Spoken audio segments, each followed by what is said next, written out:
Hey, church, and welcome to another episode of Reviving Hope. I want to ask you a quick question. What do you do when you just received bad news?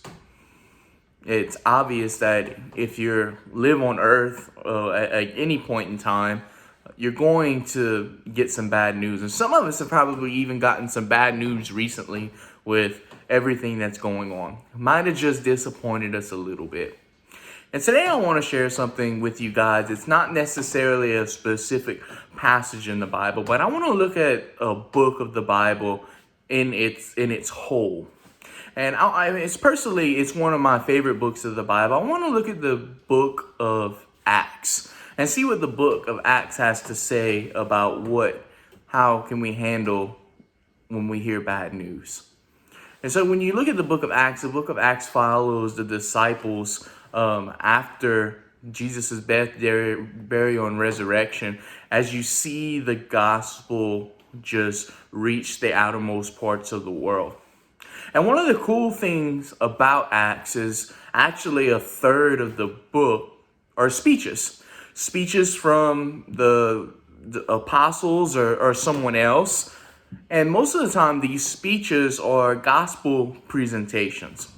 But one of the peculiar things about the book of Acts and the peculiar things about one of these speeches is oftentimes whenever they're given, the disciples or the apostles have just received some bad news, or what we would think they would be in a bad situation.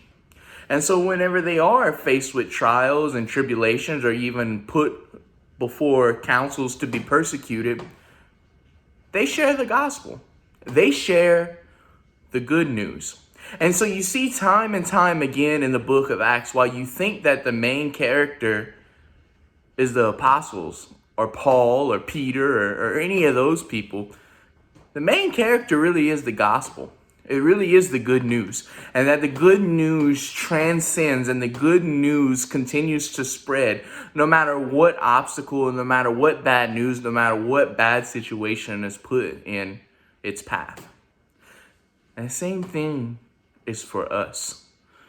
And we can receive bad news all the time in this world. We can disappointments, persecution even, but the gospel, that is the good news. That is where our hope can lie. So I want to challenge you this week that when you start to think about the bad news or the bad things in life or the disappointments in life, let's focus on the good news. And you can dare say, let's share the good news with someone else and model what the apostles did.